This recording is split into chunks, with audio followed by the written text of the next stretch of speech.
Hello, this is Frank Falvey with Frank Presents, and today it's my great privilege and honor of having William P. O'Donnell, Register of Deeds for Norfolk County. Bill, can I call you Bill? Sure, call me Bill. Thanks, Bill, Frank. We got to be one of the first register of deeds in the country. Well, we are. We have a big history here in Norfolk County. Norfolk County was established in 1793. Actually, Governor John Hancock, one of the signers of the Declaration of Independence, was the first governor of Massachusetts and signed the law creating Norfolk County. Franklin is part of Norfolk County. So our records go back to 1793. Plymouth County, though, my fellow register, John Buckley, great register, does a great job in Plymouth. His moniker on his registry is the America's First Registry. So Norfolk County is up there, dating back to 1793, and we have records that go back to 1793. But Plymouth County claims to be the oldest one, and rightly so. Well, Plymouth County, right, would have been under the British. The British would have recorded the land transactions. Or were there no records of land transactions? Well, in fact, the term Register of Deeds, and again, it's a privilege to be the Register of Deeds here in Norfolk County. It does date back to English law. Register, it's about taking care of the land records, and we look at history. It started, with the British land system, and it was adopted here in America. But the mission, even today, I look at it. There's only been 11 registers in Norfolk County, and I think the mission was probably the same back in 1793, to make sure those records are recorded accurately, securely, that it's accessible to the community, because a big part of our economy, whether it was back in 1793 or today, is the real estate economy. So the mission is the same. I really pride the organization we've built there. There's no I in team. I have great employees at the Norfolk Registry of Deeds, but our principal job is to protect those records, because many people might say, what does the Registry of Deeds do? But the biggest asset we have for most of us is our home, and the land records that date back to 1793 here in Norfolk County all have impact on the title to our homes. And how do we protect those? Well, first there's a process that they get recorded. So when you buy a house or sell a house, the documents have to be legal. It's a legal process. By way of training, I went down to Georgetown University. I grew up in Norwood, Massachusetts, and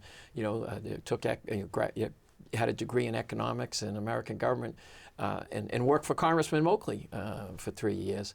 So you learn about government, but I also came back here, Boston College Law School, worked as an assistant district attorney for then District Attorney Bill Delahunt. But also, after my stint as a prosecutor, went into the private sector where, yes, I tried cases, but I also was involved in real estate, representing buyers, representing sellers of property, doing closings and certifying title to the banks. So, that's how you protect the records. You have to make sure that these documents get recorded legally. There are state laws in place as to what documents can be recorded. And then you have to, that's one of the things I've prided myself when I became Register of Deeds. The mission might be the same as 1793, but we have to deliver the services a little differently. And we've used advances in technology. It wasn't that long ago that the Registry of Deeds did not have a website, did not, have email. And now, we have the documents on the internet. We go back to 1793. If you went to Book 1, Page 1, the first deed, which was from our neighboring town of Foxborough, comes up. All those records are on the internet now, and we have to use information technology to protect those records. Well, let me start then maybe at the beginning. Originally, they were recorded in a book, and I think you recently said there were 41,500 books. Yes, and that's just on the recorded land side, and you're right. Back in the day, back in 1793, a horse came in from, the courier came in from Franklin. The registry has been in Dedham. since 1793, and has been in this building. We recently renovated the building in 2019, since 1903. And the registry was in the original courthouse, and then the courthouse that still exists there now was opened in 1827. The registry was part of that courthouse. But in 1903, with expansion, we have the registry. So back in 1793, the horse came in from Franklin with the courier, and the scrivener would, take the document and write it out, and it would be put in a book. And I'm very proud of what our employees have done to modernize the registry, but we still do it the old-fashioned way. We're one of the few registries. There's 21 registries in Massachusetts. We still print books, and we still have people that come in and do the research the old-fashioned way by looking at the books and at the indexes. So yes, all those documents I talk about, there's over 13 million land record documents in the Norfolk County Internet Library. But as you mentioned, we just put book 41,500 on the shelf, and there's like 600 pages in a book. So there's a lot of information, but all that information really is about the legal title to our homes. Okay. And do we have it computerized and off-site somewhere? Yes, one of the modernization initiatives that we've implemented, we've substantially improved the technology at the registry. In fact, you can come, it's at 649 High Street in Dedham. Your viewers can come to Dedham because we have 50 public access computers that people can do research. As a matter of fact, in July, we recently rolled out the Genealogy Research and Resource Center. We're a bank of the computers. It's free access to Ancestry.com, and we have some resources because now more and more people are doing research. And we have backed it up. By law, we have to microfilm. And some people might not view microfilm. Well, by law, we have to do it. That seems kind of old. It is, and that's the old process, but we also do the tape drive backups every day, and we have a disaster recovery center, and it's stored off-site. So by law, whether you think it's old or not, the state law, and that's why the Registry of Deeds or the Register of Deeds, you have to know the laws. And the state legislature has said these documents have to be microfilmed. So every document gets microfilmed. And you know why that's important? Do you think that needs to be updated? Well, I'll tell you, I believe in doing all things to protect those records. So if you could hear me out, here's why you microfilm. Think about Hurricane Katrina down in New Orleans. Wiped out some of the registries. All those documents are gone. At least when you have microfilm, and it's stored off-site. Iron Mountain has various sites here in Massachusetts, New York, and Rhode Island. They're stored off-site. At least you have the documentation to recreate the registry. But with the internet and with the computerization, I just want to give assurances to the public that all that information is backed up. That's backed up daily. There are weekly backups where all that information, the tape drives, are stored off-site again through Iron Mountain. Let me move on for a minute and talk specifically what is recorded. Now, obviously, one of the things that is recorded is the deed. For most people, the most important document, because it relates to your house, is the deed. And the deed is a document that gives you ownership to the house. But all kinds of documents get recorded. We have more. Let me follow for a minute, okay?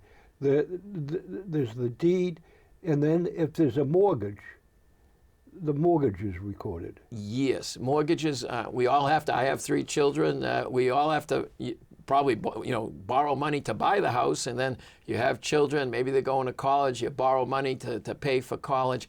Those mortgages, which the lender gives you money, the lender wants to make sure they're getting paid. They record mortgages, and I always tell the consumers, listen, if you get your mortgage paid off, whether you're refinanced or whether you're at the end where you have no more debt and you're paying it off, make sure the mortgage discharge gets recorded at the Registry of Deeds.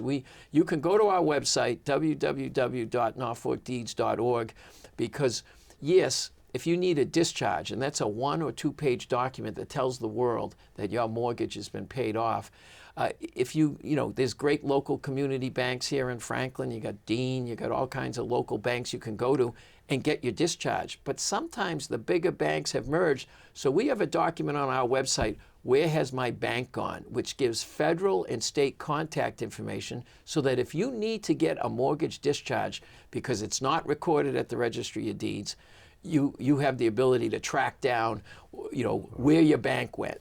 My bank, Warren Savings Bank in Rosendale, right, went out of business. I don't know whether they ever sent you a release of the mortgage being paid. What happens then? Well, first of all, you got to check. You can go online, or my dad climbed poles for the Boston Edison for 38 years. We're talking about all this modernization, but he said, listen, you can modernize that place, but remember, some of us don't know anything about computers, don't want to know anything about computers. We have a customer service center. It's 781-461-6101, where you can call up and find out if you need a discharge, if it's been paid off. But it's Union Warren, though. I'm just giving you. Okay. I put my money in Union Warren. I was a paper boy in Norwood, and even though you say it went out of business, what happened is it got merged. And I believe it got merged into Citizens Bank. But that's why you use our website and that contact information. You can track down who took over for Union Warren so you can get the appropriate paperwork. Bill, also, I believe what is recorded is restrictions on the deed. In other words, if I buy Daisy Market, right, sold the house that the family must have owned right next to their store or liquor store here in Franklin. But apparently the deed carries a restriction that the store can always, forever, park in the 3 parking spots that are actually on the house side of the deed. That's why these documents have legal effects. These are legal documents, and what gets recorded at the registry, there could be restrictions in the deed. There could be easements that get recorded that give you permission to pass over a driveway. But a lot of the towns, when maybe you need a Board of Appeal approval to build a porch or an extension, they get recorded at the Registry of Deeds. The Conservation Commission may have some restrictions in development, and those restrictions get recorded at the Registry of Deeds. So all these community land records get recorded and have been since 1793 recorded at the Norfolk Registry of Deeds. When the planning board here in Franklin, they might give an approval of a subdivision. If there's no lawsuit, then the document gets recorded at the registry, and the plans get recorded at the registry. So there's a lot that gets recorded there. Yes. Following up, and you may not be able to answer this, but the Parmenters, 50 years ago or more, gave the land that the Parmenter School here in Franklin is situated on. Now, they're looking at that school and land to possibly build a police station. But apparently when the Parmenters gave the land, it was for the use of children, educationally, recreationally, or whatever. What happens now if they want to build a police station on that land? Well, I think, initially people should do research, and sometimes records mean different things. Sometimes people have different viewpoints of what the records say, but there should be a title search done and looked at the records and see if there are any restrictions like that, and that would be part of the due diligence as you move forward on the process. A lot of these old documents we talk about, one thing I want to say is we implemented a History Comes Alive project at the registry, and I mentioned how out of that came that genealogy research. but we transcribed all those documents, got handwritten. I went to St. Catherine's School in Norwood. The nuns made sure we could read cursive. A lot of people can't read cursive, but also it was hard to read. And we transcribed over 450,000 documents at the registry that were recorded between 1793 and 1900. So if you go on our website at www.norfolkdeeds.org and you hit one button, that cursive document, the handwritten document, which is the legal document, comes up. But if you hit another button, it's readable text. It's a typed version of that. A lot of great history in the documents. We've had 4 presidents born here in Norfolk County. And as a matter of fact, David McCulloch, who recently passed away, noted... I didn't realize Yeah, that. he noted Pulitzer Prize historian, did a lot of research on the Adamses. So 2 of the, the 2 of the presidents born here in Norfolk County are John Adams and John Quincy Adams. Where else, what other county has 4 presidents born in Norfolk County, but a deed from President John Adams, the 2nd president of the United States, to John Quincy Adams, his son, is the 6th president of the United States. But David McCulloch wrote a nice note when we were doing that project saying, what a great project it was because it made it easy to do research and read the documents. And so, I still kind of cherish that note that I got from him. It was quite a note. I'm sure you do. Yes. I'm yes. sure. Now, you also kind of expand the interest in the deeds in the registry by doing some history and publishing some books or pamphlets. Well, yes. As a matter of fact, be careful of people bringing gifts, Frank. But here's a gift. We've done a number of books. One we did in conjunction with the 225th anniversary of Norfolk County, and we pick out deeds and stories. For instance, in Rentham, there's a story, and it relates to a deed of Helen Keller, who is an advocate for disabled people, and everyone knows the story about her.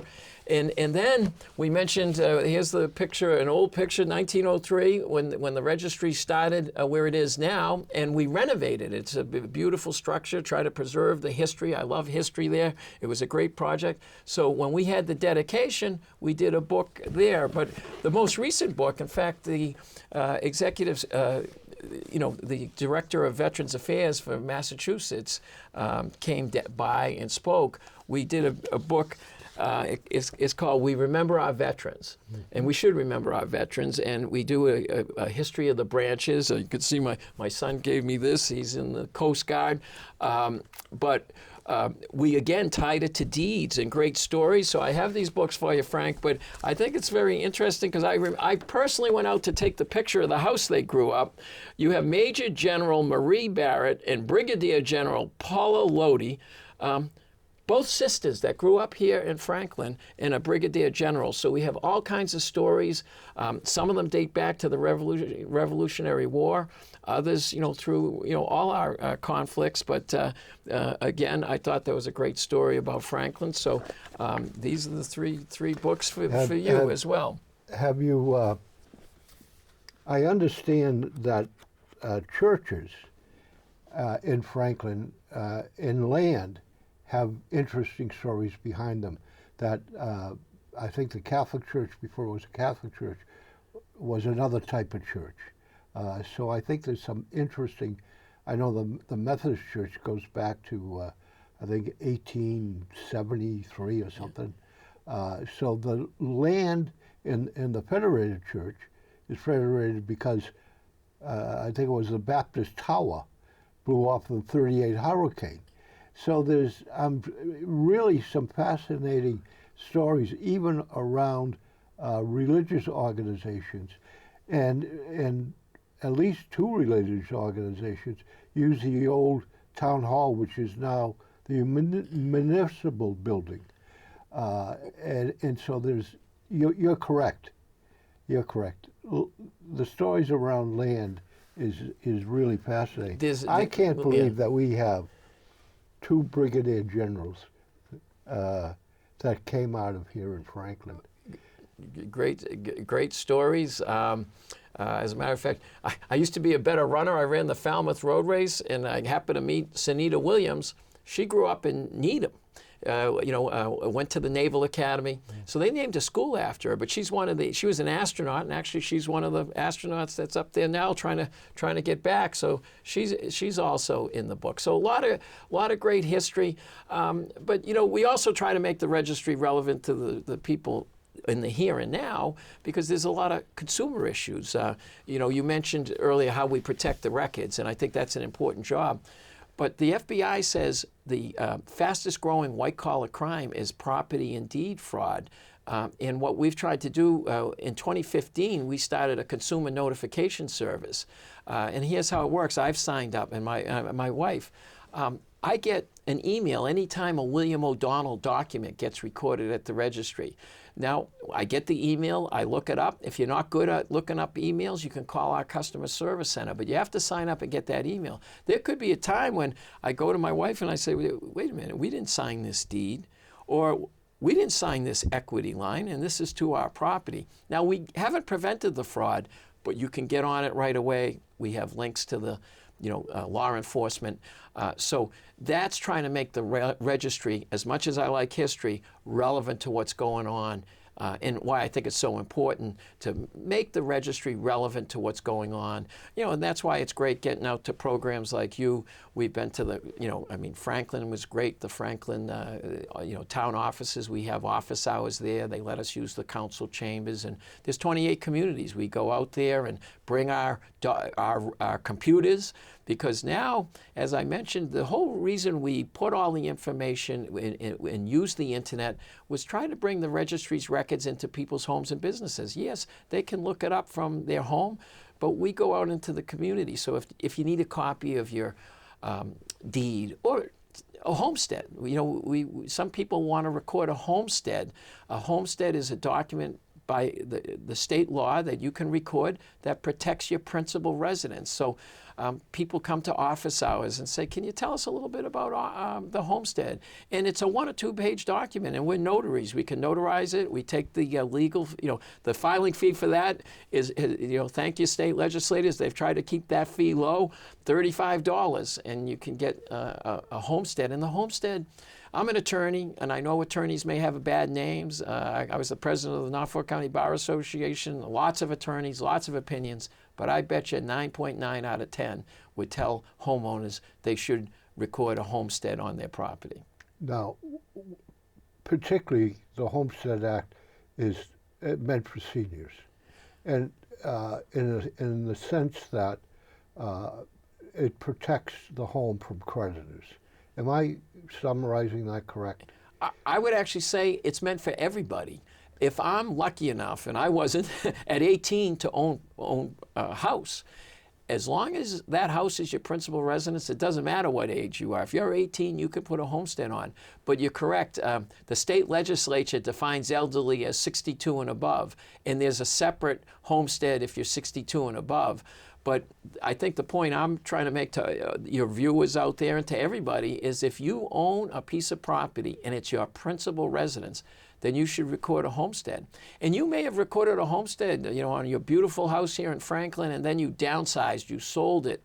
You have to record another homestead, because the homestead runs with the land. So if you sold your big house and downsized into a condominium, for instance, if that's your principal residence, you should record a homestead. And you're entirely correct.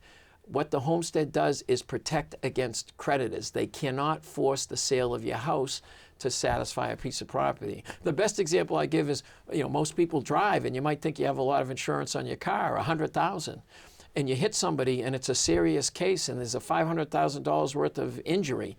That advocate for that hurt party is going to keep chasing you, but the homestead prevents them from selling the house to satisfy that. Let me ask this.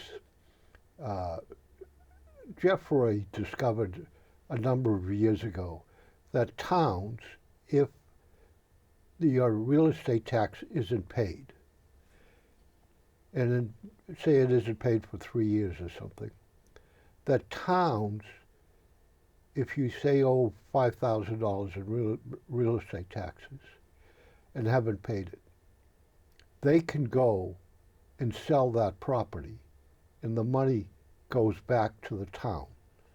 Now, there's been a lot of publicity, I know this legislative year, around that issue, and I'm not sure whether they have changed the law or not. But would the Homestead Act protect you against the town of Franklin? You know, I don't do cards, but everyone plays poker. There are some things that beat the homestead, and if you don't pay your taxes to the town of Franklin, whether you have a homestead or not, that trumps it. And same with your mortgage. If you don't pay your lender, the mortgage beats the homestead. And again, I would refer people, whether you're in that situation, to our website, www.norfolkdeeds.org. We have partnered up with several nonprofit groups, Neighbor Works Housing Solutions and Quincy Community Action Program. And even though it says Quincy, they've committed to helping all people in all 28 communities, both nonprofit. And what I like about them is if people are struggling with foreclosure or not paying things, they'll get you help because these are legal processes. A foreclosure is a lawsuit's being filed against you. These groups will give the consumers, if someone out there is struggling or you know someone that's struggling, get them to these groups because they will give you help with the law part of it, but they also give you help with the counseling. We're always just one bad decision away, or we might have bad luck, or we might have a health issue, but they try to get at the root of the problem. Is it overuse of credit cards? So when we're talking about what we're talking about here, be proactive. Don't wait till there's a sale of your property and the sheriff's office is out there on the lawn. Get the help, and we have assistance at our registry, again, trying to be reflective of what goes on in society. Sometimes people are struggling, so go to our website to get help if you're not paying your tax bill or you're not paying your mortgage. I think it's really important. And we also have links to the Attorney General's office who has resources. It's been great working with State Representative Jeff Roy. He does a great job. He's been helpful. One of the reasons we've modernized the registry is we work with the state legislature to get funding and to get help that dedicates resources to make the registry modern. But to your issue, that is not only is it being looked at by the state legislature, there are lawsuits in place where some of the towns farm it out to an independent group, and they're getting they're actually getting some profit, because the values of the house are sometimes worth a lot more than what's being owed, Right. and there's a lot of controversy on that. When a deed is recorded, I understand there's two different ways of having the ownership if it's in two names. So if you're married, I think mine might be Frank and Linda Falvey joint survivors, but I understand there's also another wording way of recording Well, when two different people own are equal owners of the same property. and that's why it's so important. There's so many levels of how property can be taken. That's why it's important to get legal counsel. You can own it jointly, or husband and wife, tenants by the entirety, which means much like if something happens to me, it automatically goes to my spouse. But sometimes people could be tenants in common, which means half. It's half and half, and if something happened to that person, it would go by way of their will. So there's a lot of intricacies. Everyone just thinks, oh, these documents get recorded. These documents have legal effect, and they have effect on, there's consequences, and they have effect on not only the title to your home, but if something happens to you, how it gets, apportioned. So, the Registry of Deeds, as I said, it may be an arm of government people don't know about, but there's certainly a lot of legal impact to what happens at the Registry of Deeds. Can you go over the titles again for a moment, and the pros and cons of each one? And I heard that in common, your estate gets half of the property, and I heard that joint survivors, that it goes to the remaining person that's still alive. Right, which is why there's so many levels here. You know, when you're at the closing and you're buying the house, how you take the property is so important, and you should consult with the attorney. But that's why it's so important. Think about it. If you have a lawyer, you know, at the closing, you know, I pride myself that my training, my legal experience, you know, has, you know, helped on the receiving end of the documents. So you're right, there's ownership where it's joint, and it would go, maybe a spouse, two spouses. But sometimes you might have two cousins own the property. Maybe they inherited it, and they said, well, wait a minute, you know, they're both married and they want their wife, they take it as tenants in common so that the share goes to the wife, or, you know, so there's all kinds of ways. It really depends on what people's objectives are and what they want to accomplish, and that's what gets written into the deed. It could be jointly, it could be husband and wife as tenants by the entirety, which is jointly as well.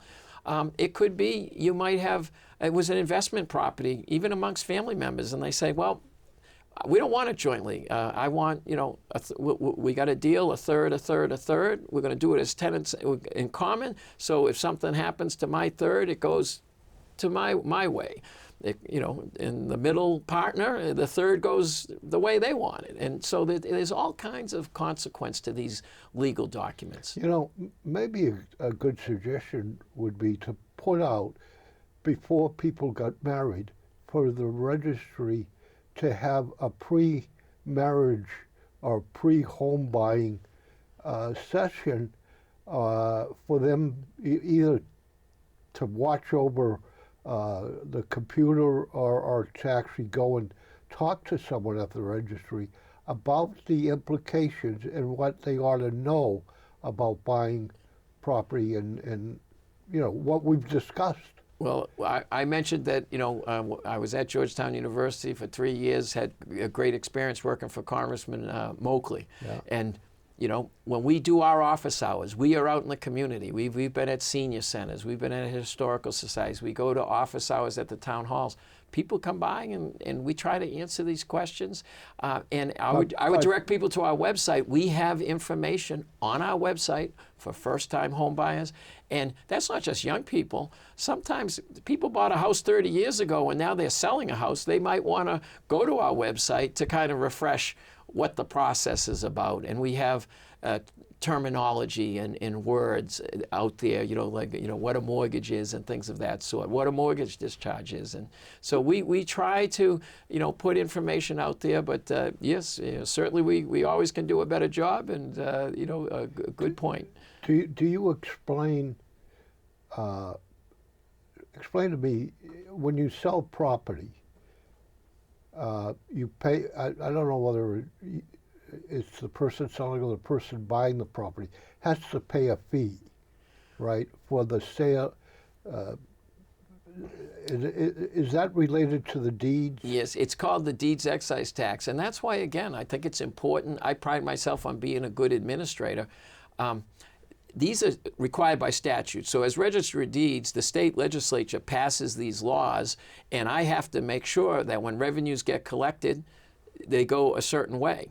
You know, most of the revenue goes to the Department of Revenue for the state. For instance, General fund. Yeah, what you're talking about is the deeds excise tax, but there's all kinds of assessments. For instance, some towns have adopted the Community Preservation Act, which we collect the money at the registry and it goes to the state.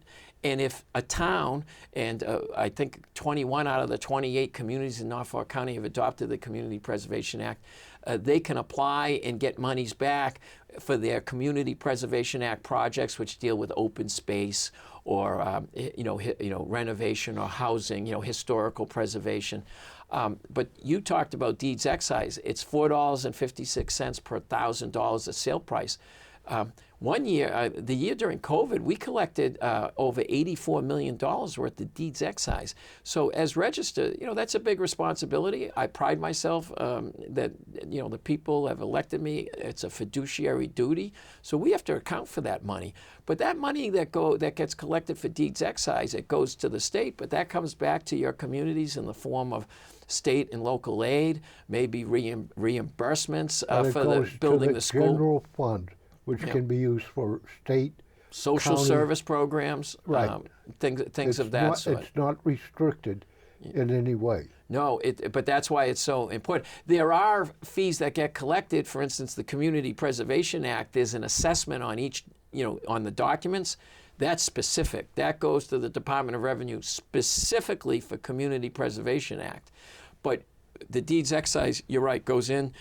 It's a revenue source for the state, and hopefully it comes back to the communities and helps the communities like Franklin. I know this isn't necessary in your bailiwick, but why isn't that by town? In other words, the state legislature, you have to follow what the state legislature says. But on the Community Preservation Act, my argument, you're saying it's only by county. Well, no, the Community Preservation Act, it's collected on documents, right? We break it out by communities. In fact, I send it out to show, how many documents got recorded in Franklin and how much Community Preservation Act money was generated. That doesn't mean you're going to get it back. It goes in, but it gives communities an idea, and even communities that don't have the Community Preservation Act, that money gets collected on documents recorded in those communities. But a lot of what you're saying, that's really a function of state law. Right. And as register, Right. whatever the law is, You have to obey it. we You have abide to by go. it. And Mr. Registry of Deeds, how long have you held the office? I've been registered since 2002, so some time has gone by, and that's why I have. But it's funny. You certainly don't look that old. Oh, you're being kind. You're being kind, and that's why when I talk to my children and they've kind of grown up as I've been registered, and they're like, "What do you mean there was no internet? What do you mean there was no website at the registry?" So I've seen the changes, and that's why we've prided ourselves on having a modern registry. I think. I could say that the Norfolk Registry is the best registry in the state, but really the title examiners and the lawyers say it is. People that use our customer service center say that the registry has really come into the 21st century, is a really modern operation and tries to deliver quality services. So it's been a challenge, but that's been what's been rewarding. It's combined. I've enjoyed. Being an attorney, I've enjoyed, having my training as an attorney. This job, it requires we get legal inquiries every day. And so I use my legal training every day to make sure those documents get recorded accurately, but legally. And it's a challenge, but we enjoy it. You must have developed a wonderful staff over those years. When I became registered, some of the people were there, and you keep good people. And we have a great staff. As I mentioned earlier in our conversation, there's no I in team. And, when I talked about this modernization and all the computerization, I mean, for instance, in the land court, you couldn't record electronically in the land court, but we changed the law, and Norfolk County was selected as a pilot program, and we were the first registry in 2017 to record a document electronically on the land court. On the recorded land side, we were doing it since 2010. Why do I mention that? It's because my staff embraced change, but look at COVID. During COVID-19, we didn't know what we didn't know. The Norfolk Registry of Deeds was open and operational every day. And what I really love when you mention the staff, D'Angelo's and Papagino's gave an award, a Hometown Heroes Award, to my staff and the registry for being open and making sure business kept going during the COVID. So that's a tribute to the staff. We got a great staff. And it really, when I talk about all that modernization, it's because the staff embraced it. The person leading the charge, myself, I can come up with ideas on what I want, but you need the people to execute on them. Bill, you're running for re-election, and in September there is a primary, and in Franklin it is held at the high school gymnasium. I want to say field house, but it's connected to the school. That's going to be a very important primary for Democrats that are running for state or county office.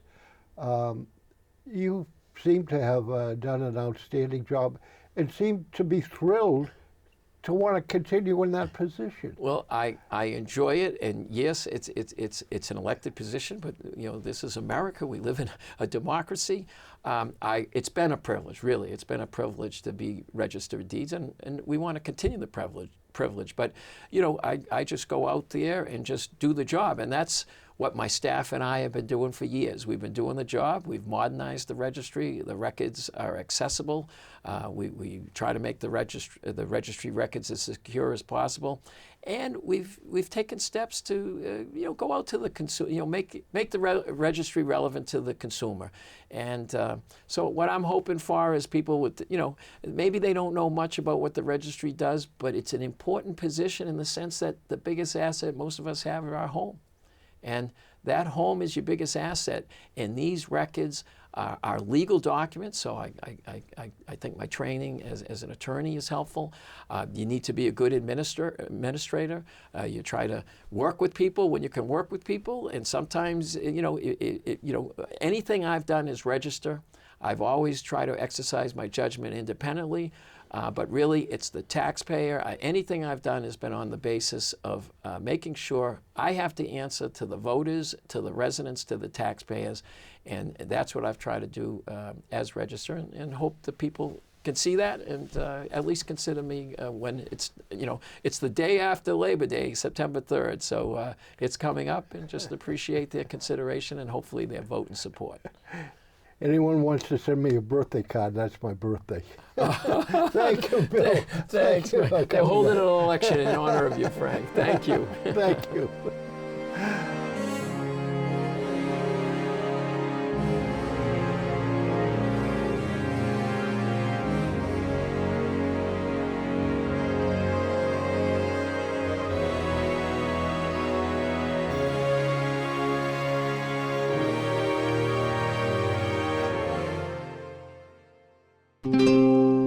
This program was made possible by your Franklin friends and neighbors, good folks just like you.